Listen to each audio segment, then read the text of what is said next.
নিয়ে গুরুত্ব দিচ্ছে সেই বিষয়গুলো একাডেমিক অ্যাটমসফিয়ার আমরা ফিরে আসতে পেরেছি। বিশ্ববিদ্যালয়ে আবাসিক হলগুলো খুলে দিয়ে পরীক্ষা সংক্রান্ত কাজগুলো আমরা করতে পেরেছি। আবু সাঈদের মামলা সহ এবং অন্যান্য যে আবু সাঈদের যা বিষয়ে তাকে স্মরণ করে আমরা বইমেলা করলাম, আবু সাঈদকে স্মরণ করে আমরা ফুটবল খেলা করলাম, আবু সাঈদকে স্মরণ করে অন্যান্য বিশেষ করে বিজয় 24 হল গ্রহণ করলাম এবং শহীদ ফেলানী হলকে আমরা নামকরণ করলাম এবং শহীদ ফেলানী হলের অনেকগুলো অবকাঠামোর যে বিচ্ছিন্নশীল অলরেডি সমাপ্ত পথে অনেকগুলো কাজ ধরা হয়েছে।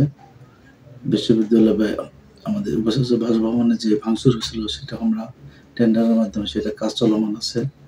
দ্বিতীয়ত হলো আমরা বিশ্ববিদ্যালয় মঞ্জুরি কমিশনের মাধ্যমে এই ফান্ডটা পেয়েছিলাম, স্পেশাল ফান্ড। আরও কয়েকটি স্পেশাল ফান্ড পেয়েছি। সেটা হলো আমাদের যে মেইন রোড থেকে মসজিদ রোড পর্যন্ত যে সেটার অর্থ বরাদ্দ পেয়েছে। আগামী জুলাই থেকে কাজ শুরু হবে। জুলাইয়ের আগে আমরা টেন্ডার দেবো, জুলাই থেকে কাজ শুরু হবে। দ্বিতীয়ত হলো আমরা বিভিন্ন যে একাডেমিক ভবনগুলো আছে সেটার কাজ অলরেডি টেন্ডার হয়ে গেছে এবং আগামী সপ্তাহে থেকে আমার টেন্ডার অলরেডি হয়ে গেছে এবং সেটা ভেরিফিকেশন চলছে। আমরা কাজ তাদেরকে দিয়ে দেব, আমাদের ওয়ার্ক অর্ডার দিয়ে দেব। তৃতীয়ত হলো যে বিষয়টা গুরুত্বপূর্ণ, বিশ্ববিদ্যালয় বিউটিফিকেশন এর মাধ্যমে আমরা বিশ্ববিদ্যালয়কে একটা পড়াশোনার পরিবেশমুখী করার জন্য শিক্ষার্থীদের ফুলের যে একটা সুবাতাস, এটা শিক্ষার্থীর মনে যেন সবচেয়ে বেশি নিজকে পড়াশোনার পরিবেশে নিয়ে আসতে পারে, সেই জন্য প্রতীকী হিসাবে আজকে যে পত্রিকাটা দেখলাম বেরোবি মুখরিত বিভিন্ন ফুলের গন্ধে, এই দৃষ্টিকোণগুলোকে আমরা গুরুত্ব দিচ্ছি। আর আরেকটা বিষয় হলো ফিজিবিল স্টাডি জন্য আমাদের এই মাসেই, বিশেষ করে এই মার্চ মাসের মধ্যেই ফিজিবিল স্টাডির কাজটা কমপ্লিট হবে। এই ফিজিবিল স্টাডির কাজটা কি, সেটা হলো আমরা যে আগামী জুলাই থেকে যে বাজেটটা পেয়েছি 1000 কোটি টাকার বেশি, সেই টাকাটা কোন কোন খাতে কি ভাবে আমরা যে একটা প্ল্যানিং দিছি, সেই প্ল্যানিংটা তারা এখানে ফিজিবিল স্টাডি করতে আসবে।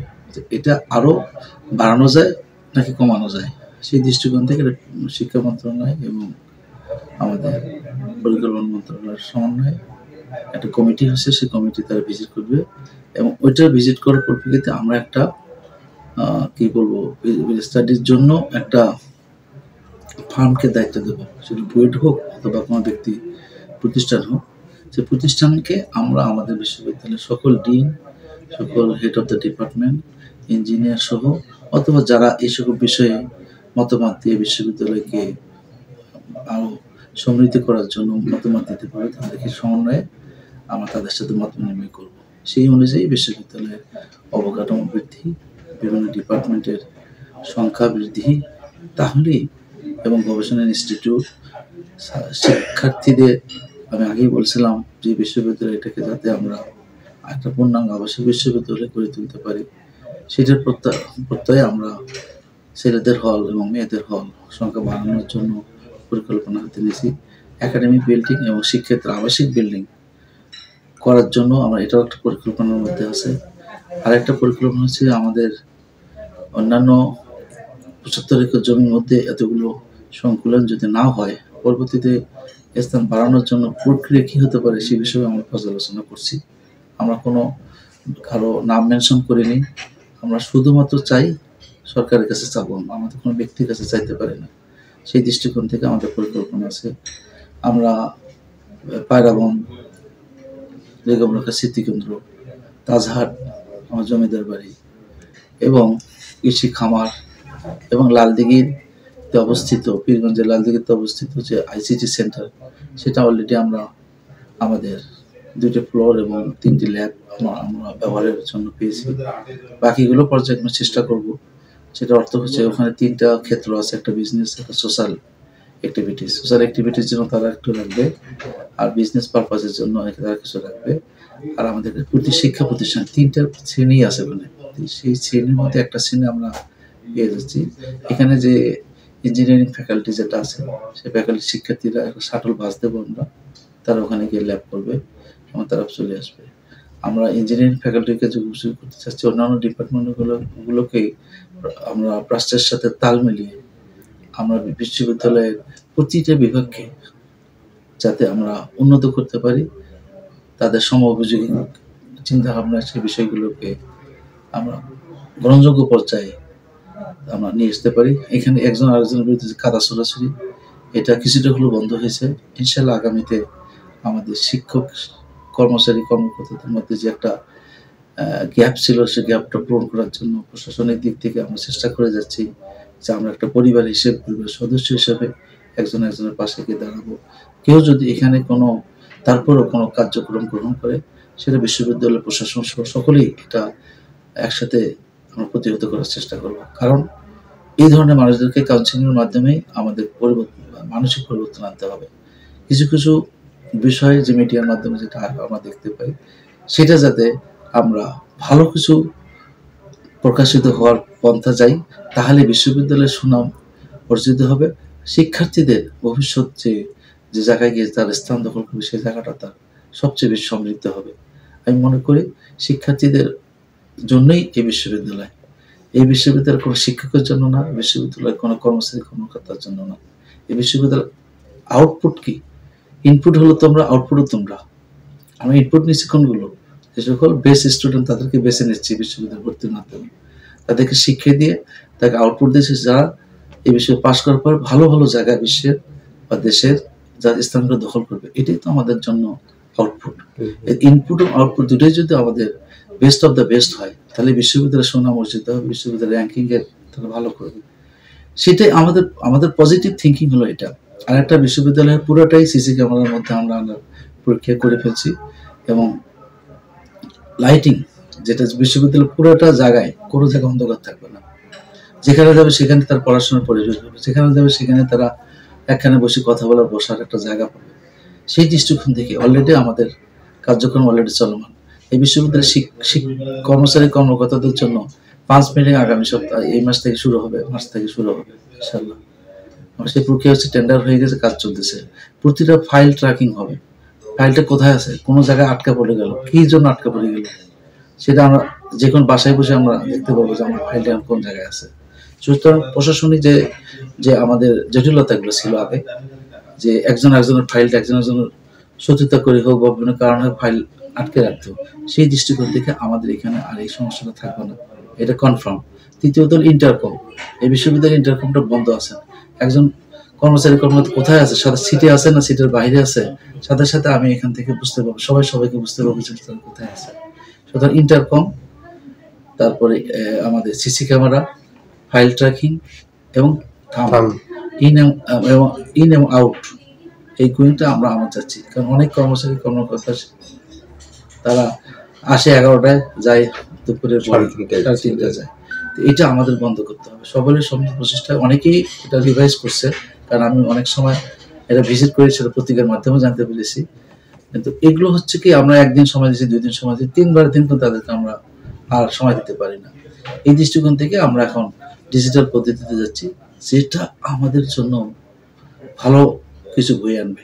শিক্ষার্থীরা যখন আমি আসছে তখন বলে, স্যার আমরা গিয়ে কাউকে তো বসে পাই না, আসে না।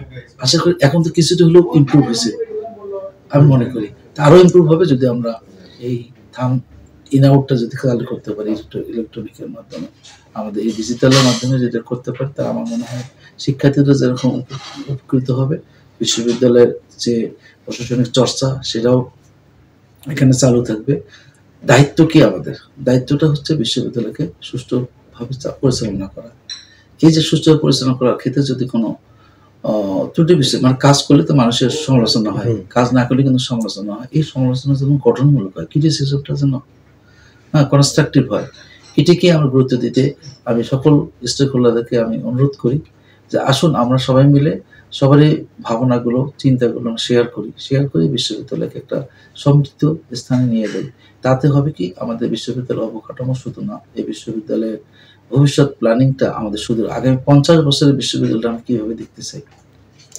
শিক্ষার্থীদের বাস সংকট আর রিসার্চের যে একটা বাজেট, এই বিষয়টা কিন্তু শিক্ষার্থীদের বাস সংকটের বিষয়ে অলরেডি প্রধান উপদেষ্টার কাছ থেকে আমার একটু পজিটিভ সিগন্যাল আসছে। আমি ওখানে দুইবার চিঠি দিছি। এবার চিঠি দিছি তার পার্সোনাল যে সেক্রেটারি, তার মাধ্যমে। এখন আমার সেই সুযোগ আসছে হবে। আর রূপালী ব্যাংক অলরেডি টাকা তো 20 লাখ টাকা দিছে, মানে তাদের এমডি আসছিল কিছুদিন আগে আমাদের এখানে। তার সাথে কথা হচ্ছে আগামী বাজেটে তারা জুলাই আগস্টের মধ্যে তারা বাকি টাকাটা দিয়ে একটা বাস কিনে দেবে। তো তারাও তাদের একটা উইনিং সিচুয়েশন আছে, সেটাও আমরা প্রপোজ করি। যেহেতু সরকারি ব্যাংক, সরকারি ব্যাংকের সাথে আমাদের কোনো লেনদেন করতে কোনো অসুবিধা নাই। সেই দৃষ্টিকোণ থেকে তারাও আমাদের পজিটিভ। আমরা একটা বিশ্ববিদ্যালয়ে একটা ব্যাংক চাচ্ছি, যে ব্যাংকটা যেন সরকারি ব্যাংক হয়, সেদিকে আমরা চাচ্ছি। সেই জন্য আমরা সিদ্ধান্ত নিয়েছি আমরা বিশ্ববিদ্যালয়ে যে ব্যাংকটা হবে সরকারি ব্যাংক। সেই সরকারি ব্যাংক মানে হচ্ছে হয় সোনালী, নাই অগ্রণী, নাই জনতা অথবা রূপালী, এই 4টা ব্যাংক। আগে যেমন যে ব্যাংকটা ছিল, নাম কি ছিল, মেঘনা ব্যাংক। মেঘনা ব্যাংকের ডিট অলরেডি ক্যান্সেল করা হয়েছে সিন্ডিকেটে, এবং তাদেরকে চিঠিতে জানানো হয়েছে এটা পোস্ট অলরেডি কমপ্লিট। সুতরাং তাদের সাথে যে লেনদেন ছিল সেই লেনদেন পুরোটাই ক্লোজ। এখন আমরা যারা আমাদেরকে সহযোগিতা করবে তাদের জন্য আমরা একটা এখানে ব্যাংক করবো, একটা ব্যাংকের জন্য আলাদা বিল্ডিং এ থাকবে, তারা সমস্ত ভাড়া টাড়া সবকিছু দেবে। সুতরাং এটা আমাদের বিশ্ববিদ্যালয়ের জন্য একটা আয় হবে। এখন যেটা আমরা কিছুই পাই না, তারা একটা বাস দিচ্ছে, তার মানে এটা কি শিক্ষার্থীদের জন্য। এখন যদি আমি টাকাটা এফডি করে রাখা হয়েছে, তা আমরা ওই টাকাটা দিয়ে, এবং তারা আরো যদি 30-40 হাজার টাকা দেয়, তার 60 লাখ টাকা দেয়, তার 60-70 লাখ টাকা হলে আমাদের একটা বাস হয়ে যাবে আশা করি। সুতরাং আমরা সেটা আগামী জুলাই আগস্টের মধ্যে ইনশাআল্লাহ হতে পারে। দ্বিতীয়ত হলো আমি বিআরটিসি বাস চাইছি 2টা ডাবল টেকার। দূরে যদি ডাবল টেকার বাস আসে, আশা করি সেটা তো আরো সুবিধা হবে। এখন এই জিনিসগুলো হয় কি, মানে একটু দৌড়ঝাঁপ করতে হয়। এই দৌড়ঝাঁপ করার লোকের জন্য তো আমাকে ঢাকাও যাইতে হয়, এই যে হঠাৎ যাই, কাল দিনটা কাজ করে আবার চলে আসি, এতে আমার ব্যক্তিগত কষ্ট হয়। তারপরও আমরা তো যাচ্ছি। এই যে আজকে রাতে আমি যাবো চিঠি নিয়ে, আজকে রাতে আবার যাবো, আবার কালকে রাতে আবার ব্যাক করবো। এই যে অবস্থা, আমার জন্য এই পরীক্ষা না দিলে আমি থাকতাম। এই শুক্র শনিবার হয় কি খোলামেলা বাসায় গিয়ে কথা বলা যায়। অফিসে গেলে তো মৌচাকে পড়ে বিভিন্ন মন্ত্রণালয়, বিভিন্ন জায়গা থেকে ইউজিসির চেয়ারম্যান স্যার, ইউজিসির মেম্বার স্যার, আমরা তো পাশাপাশি বাসায় থাকি। তো বাসায় গিয়ে একটা কপি খেলাম, গল্প করলাম। এই যে ঋতুদার পরিবেশ, এই পরিবেশগুলোকে কাজে লাগার চেষ্টা করতেছে আমি। যখনই কোনো একটা নিউজ দেখে, বিশ্ববিদ্যালয় মঞ্জুরি কমিশন সব নিউজগুলো দেখে, তার দেখা মানে কি, তখন একটা নেগেটিভ ইম্প্যাক্ট আসে যখন ওদের বোর্ড মিটিং হয়। ঠিক আছে, এই বিষয়গুলো তুলে ধরে। আমি 2টা বিষয়ে তোমাদেরকে বলতে পারি। আমরা অনেকগুলো 4টে বিষয়ে চাইছিলাম 125 জন আউটসোর্সিং এর, সেটা তারা বলছে এতগুলো তো লাগার কথা না, আপনাদের পয়েন্ট কতগুলো। সেই অনুযায়ী পরে আমি বলছি যে গার্ডেনার, মালি এবং আমাদের পরিচ্ছন্নতা কর্মী, এই 2টা আমাকে তাদের দিলাম। 48 জন হয়, 48 জনকে আমাকে দিতে হবে অ্যাট এনি কস্ট। একদম বলে রাখছি, আমি কথা দিয়েছি, এটা যদি হয় তাহলে প্রতিটা 4টা আমাদের একাডেমিক বিল্ডিং, 4টা বিল্ডিং এ 4 জন থাকবে ক্লিনার। আমাদের ক্লিনার হবে আমাদের পরিষ্কার পরিচ্ছন্নতা কম হয়। গার্ডেনার, মালিক, তোমরা যে কথাগুলো, এটা আমি একটা ফুলে ফুলে ভরপুর করতে চাচ্ছি। যেখানে যাবো সেখানে সব বসে যেন অ্যাটলিস্ট মানে গসিপিং করা যায়, এই যে মুক্ত মনের যে প্রকাশটা, এটা কিন্তু আমি নিয়ে আসতে চাচ্ছি। তারপরে আরেকটা বিষয় হলো, আমাদের মসজিদের সাইকেল চুরি হয়েছে, যেটা শুনছি আমরা, ওখানে একটা থাকবে, লোক থাকবে, নিরাপত্তা কর্মী থাকবে, একজন আনসার থাকবে, সিসি ক্যামেরা ওখানে একটা আছে। এখন কোনো চুরি হয় না। মানে আমি চাচ্ছি কি, আগের যে সিস্টেমটা আমরা একটু পরিবর্তন চাচ্ছি। এই পরিবর্তনটা সবারই মানসিক পরিবর্তন আসতে হবে, সবার সেন্সটা কাজ করতে হবে। চুরি হওয়ার সাথে সাথে নিউজ দিলাম, কেন চুরি হলো এটা রিজনটা দেখি।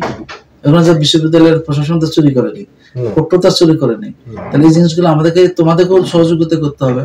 এককভাবে এই বিশ্ববিদ্যালয় চলে না। আমরা তো অন্যান্য অনেক বিশ্ববিদ্যালয় দেখি, ওই বিশ্ববিদ্যালয়গুলো তো একটা বিশ্ববিদ্যালয়, তাই না? আমি সেই জন্য বলি, তোমরা ওয়ে আউটটাও বলে দেবা যে স্যার এইভাবে করলে মানে ভালো হয়। আমাদের অ্যাপ্রোচ কি, অ্যাপ্রোচটা হবে পজিটিভ, কনস্ট্রাকটিভ। এই দুটোই হচ্ছে আমাদের সবচেয়ে গুরুত্বপূর্ণ। আমি শিক্ষার্থী সমাজকে সবসময় একটা কথা বলি যে বাবা, তুমি বড় কিছু ভাবো, মনের গভীরতা বাড়াও। তুমি যদি বড় কিছু না ভাবো, তুমি যদি মনে করো যে আমি বিশ্ব পাস করে আমি একটা কলেজ স্কুলের শিক্ষক হবো, তাহলে তোমার ভাবনাটা তত ছোট হয়ে গেল। তুমি বড় কিছু ভাবো। স্যার, শিক্ষার্থীদের জন্য কিছু ডেভেলপমেন্টের জন্য কিছু নিচ্ছেন হাতে, ওই বিষয়টা? শিক্ষার্থীদের জন্য আমি একটা, তোমার যেটা করতেছেন বা করছেন শিক্ষার্থীদের জন্য যেটা বলি, এই যে শিক্ষার্থীদের জন্য তোমাদের ইংলিশ ল্যাঙ্গুয়েজ কোর্সটা ফ্রি অফ কস্টে পড়াচ্ছি জার্মান অর্থায়নে। তোমাদের আইএলটিএস এর যে ফিটা লাগবে সেটাও দেওয়ার ব্যবস্থা করতেছি, জানো তো আইএলটিএস যে করতে হয়। তোমাদের বেসিক যে তোমরা যারা কম্পিউটার কোর্স, যেটা বেসিক কম্পিউটার কোর্স, তোমরা যারা সায়েন্স বা ইঞ্জিনিয়ারিং বাইরে যে সকল শিক্ষার্থীরা তারা করবে, কথা বুঝছো? তোমাদের জন্য স্কলারশিপের জন্য ব্যবস্থা হচ্ছে। স্কলারশিপের জন্য আমি কতগুলো দেশকে নিয়ে আসলাম, তোমাদের ইউএসএ কান্ট্রি নিয়ে আসলাম, ওরা ওখানে কোলাবোরেশন করবে। জার্মানিতে নিয়ে আসলাম, তৃতীয়ত হলো অস্ট্রেলিয়ার করালাম, তৃতীয়ত হলো কালকে তোমার পাকিস্তান থেকে আসলো, এরপর রাশিয়া আনতেছি, রাশিয়া ঈদের পরে নিয়ে আসতেছি, আমার কথা হয়ে গেছে। জাপান আসলো, মানে ইন্দো প্যাসিফিক 4টা কান্ট্রির প্রতিনিধি। এগুলোর অর্থ কি? এটা কার জন্য নিয়ে এসছি বলতো? প্রশাসন শিক্ষার্থীদের জন্য, তোমাদের জন্য অবারিত সুযোগ। তুমি যদি মাইন্ড ব্রড আপ না করো তাহলে এই সুযোগগুলো তোমার কখনোই তুমি গ্রহণ করতে পারবে না। একজন এমবিএ স্টুডেন্টরা এই যে ইভিনিং ব্যাচে, তারা আমাকে ফোন করছে, অ্যাপ্লাই করছে, স্যার আমাদেরকে একটু ইংলিশ কোর্সগুলো করা, আইএলটিএস কোর্সগুলো করার সুযোগ দেন। তা আমরা বলতে পরবর্তীতে আমার সুযোগ, আমাদের মেইন স্টুডেন্টকে বাদ দিয়ে তো ওদেরকে যেতে হবে। এই যে আমাদের কনসেপ্টগুলো, এই কনসেপ্টগুলো কাজে লাগাতে চাচ্ছি। আমরা আরেকটা বিষয় হচ্ছে, এই ঢাকাতে গেলেই তোমার বিশ্ববিদ্যালয়ের নাম পরিবর্তন হবে, এটা তো আমার বিষয় না, বিশ্ববিদ্যালয়ের নাম পরিবর্তন এটা আমাদের বিষয়। এটা নিয়ে ছাত্রছাত্রীদের কি লাভ হবে? যেটাই হোক, এটা তো সরকারের বিষয়। এটার জন্য আমরা সময় নষ্ট করি পড়াশোনা বাদ দিয়ে, তাহলে ক্ষতিটা কার হবে? ক্ষতিটা কিন্তু বেসিক্যালি যে করতে যাবে তারই হবে। তৃতীয়ত হলো, এটা আমি বিরোধিতা করতেছি না, এটা সবসময় পজিটিভলি বলতেছি। তৃতীয়ত হলো আর একটা থিঙ্কিং আসছে, আমি কনভোকেশনের জন্য অলরেডি ডিক্লেয়ার দিছি। এই কনভোকেশনটা আমি কমিশনের সাথে আমি বসছিলাম, আমি বলছি দোস্ত এটা কোনো দিতেই হবে। 8 লাখ টাকা পর্যন্ত রাজি হয়েছে। 8 লাখ টাকা তো কনভোকেশন হবে না। এই জন্য বলছে যে আমাদেরকে সবাইকে আমি আগামী একাডেমিক কাউন্সিল এই রোজার মধ্যে রাখবো, ডেকে একটা কমিটি করে দেবো, এবং কত ব্যাচ পর্যন্ত নেবো সেটাও আলোচনা করবো, কোন জায়গাটায় কাকে কনভোকেশন স্পিকার করতে হবে, 100% করবো ইনশাল্লাহ। এটা এবং কথা দিয়েছি, কথা এখন স্টুডেন্টরা বলছে আগে কনভোকেশন করা যাবে না, বিশ্ববিদ্যালয়ের নাম যদি পরিবর্তন হয় সেটা ওটা আমাদের এটা জন্য তো বসে থাকতে পারবো না, কাজটা তো করতে হবে। আমি চাই প্রতি বছরই কনভোকেশন করব। এটা হবে কি আমাদের জন্য? ঢাকা বিশ্ববিদ্যালয় হচ্ছে না, প্রাইভেট বিশ্ববিদ্যালয় হচ্ছে না। অনেকে বলছিল আমাকে যে এই প্রেসিডেন্ট কনভোকেশন হলে প্রেসিডেন্ট যাবে না, শিক্ষা উপদেষ্টা আসবে অথবা কোন উপদেষ্টা আসবে, তারা থাকলে তো তাদের রিপ্রেজেন্টেটিভ আসবে। Convocation we should start. কারণ যে অনেকে বলছে যে শাহাবুদ্দিন চপ্পুকে নিয়ে আসে, দিস ইজ নট ইম্পর্টেন্ট। এতগুলো কনভোকেশন কোনো জায়গায় গেছে সে নিজেই যাবে না, তারপর তো শিক্ষা উপদেষ্টা আসবে। ঠিক আছে, এই দৃষ্টিকোণ থেকে আমরা বসে থাকবো না, উই ক্যান স্টার্ট। কি বলো তোমরা? ঠিক আছে। দ্বিতীয়ত আরেকটা বিষয় হলো যে তোমাদের আরেকটা কি বলতেছিলাম, যে বিশ্ববিদ্যালয় অবকাঠামোর জন্য আমরা এই যে একাডেমিক বিল্ডিং 4টা, ওটা আমরা 6তলা করতে যাচ্ছি। তারপরে প্রভিসি, ট্রেজারার, রেসিডেন্সিয়াল, তারপরে হ্যাঁ আর হচ্ছে রেসিডেন্সিয়াল, আমাদের যে গেস্ট হাউস, এটার জন্য বিল্ডিং হবে 6তলা।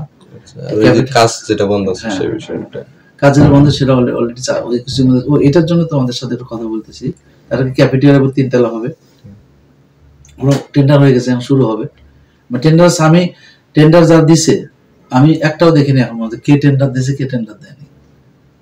টেন্ডার আকিবকে বলা হয়েছে, ইঞ্জিনিয়ার আকিবকে বলা হয়েছে এই টেন্ডার যে ডকুমেন্টগুলো জমা দিয়েছে তাদের এক্সপিরিয়েন্স আছে কিনা, আমাদের দরপত্র বিজ্ঞপ্তির মধ্যে ক্রাইটেরিয়া ফুলফিল করে কিনা, সেই কাগজগুলো ভেরিফাই করার জন্য অলরেডি সে সব জায়গায় পাঠানো হয়েছে। সেটা আসতে একটু সময় লাগতেছে। আমরা যদি এই কাজগুলো টেন্ডারের মাধ্যমে করি আমরা কিন্তু ক্ষতিগ্রস্ত হই। কোন সেন্সে বলো তো? রেটটা বেড়ে যায় অনেক, ওই যে এয়ার গ্রে মানে রেট যত আছে অনেক টাকা বেশি, এটা তো কেউ বোঝে না, এটা তো কেউ বোঝে না। দ্বিতীয়ত হলো এই যে যারা কাজের অভিজ্ঞতা দেয়, দেখা যায় ফল ট্রেড লাইসেন্স আছে, এগুলো কিন্তু আমরা ভেরিফাই করি। কারণ কেউ যদি বলতে না পারে যে কেন এখানে পিডব্লিউডি ইঞ্জিনিয়ার আছেন, উনি আছেন আর আমি আছি, 3জন, আমি তো বেশি হিসাবে না, ট্রেজারার হিসেবে, এই 3জন এটার দায়িত্বে, 3জন দেখবে, অনলাইনে দেখ, ভেরিফাই করে সবকিছু করে ওকে হলে একমাত্র 3জন একমত না হলে এটা হবে না। এই যে প্রসেসটা আমার খুব ভালো লাগে, বিশেষ করে আমার আর ওই ধরনের নেই, ওই যে বিএনপি গ্রুপ, জামাত গ্রুপ অথবা আওয়ামী লীগ গ্রুপ, টেন্ডার বাজি এইসব নাই আর। আগে তো এই ধরনের কাজগুলো এইভাবে হইতো অন্য নিয়মে, এখন সবগুলো ই টেন্ডার। বুঝতে পারছো বিষয়টা? এটা একটা বিষয়। দ্বিতীয় আরেকটা বিষয় বললো তোমার অজিত ইনস্টিটিউট এবং ছাত্রী হল, এই দুটোর জন্য অলরেডি পাস হয়ে গেছে আমাদের দুইটা।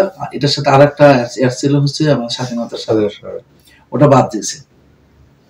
বাদ দিয়েছে আপাতত, যেহেতু যে টাকা তসতস করছে, এখন এই দুটাকে যাতে আমরা সচল করতে পারি, সচল করার জন্য সিদ্ধান্ত হয়েছে যে ছাত্রী হলটা 5 তলা পর্যন্ত যেটা হয়েছে, এটাই কতটুকু কাজ হয়েছে আর কতটুকু করলে ওয়ার্কেবল হবে, মানে আমাদের ইউজেবল হবে। কথা ক্লিয়ার? তো সেটার জন্য 10 তলা তো হবে, পরবর্তী বাজার আসলে পরবর্তী বছরে নতুন করে দিতে বলছে, বাজার দিতে বলছে।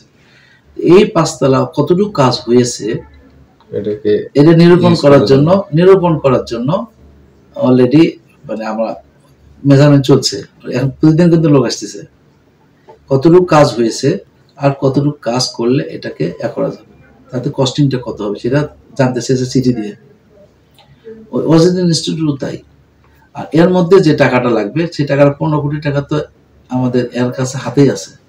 এই 15 কোটি টাকা দেখো একটা মানুষের কাছে, ঠিকাদার কাছে 15 কোটি টাকা আজকে কত বছর হলো আছে তার কাছে, 16 সাল থেকে আছে। 15 কোটি টাকা যদি এতদিন ধরে তার ইন্টারেস্ট পায়, এফডিআর করে রাখে, তাহলে কত টাকা হয়েছে?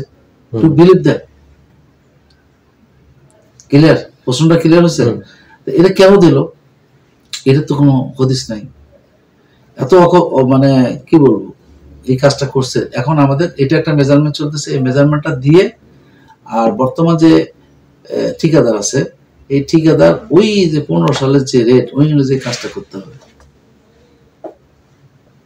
কথা ক্লিয়ার? খুব চ্যালেঞ্জিং একটা বিষয়। এই দুইটা চ্যালেঞ্জিং হবে, অসুবিধা নেই। ও তো 15 কোটি টাকা ইন্টারেস্ট তো অনেক টাকা পেয়েছে, হ্যাঁ, সেটা তো তুমি হিসেব ওর কাছে নিতে পারবো না। ও রাজি হচ্ছে 15 কোটি টাকা, ওকে টাকার জন্য বলছি এটা দিয়ে দিলে আমাদের কাজের অর্ডারটা চলে আসলে আমরা কাজটা শুরু করতে পারি। এবং এই 15 কোটি টাকার পরও যদি টাকা লাগে সেটা মন্ত্রণালয় দিতে রাজি আছে।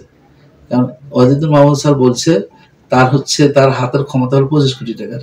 25 কোটি টাকার বেশি হলে একনিকা যেতে হয়। কথা ক্লিয়ার? এটাও বলে দিলাম। এটা জানি। আশা করি তোমাদের সাথে একটা কথা বলে, আমাদের বাজেট ছিল এটার হলো 95 কোটি 97 এরকম টাকা, 97 কোটি এটাও। তার মধ্যে টাকাটা তোলা হয়েছে 55 কোটি।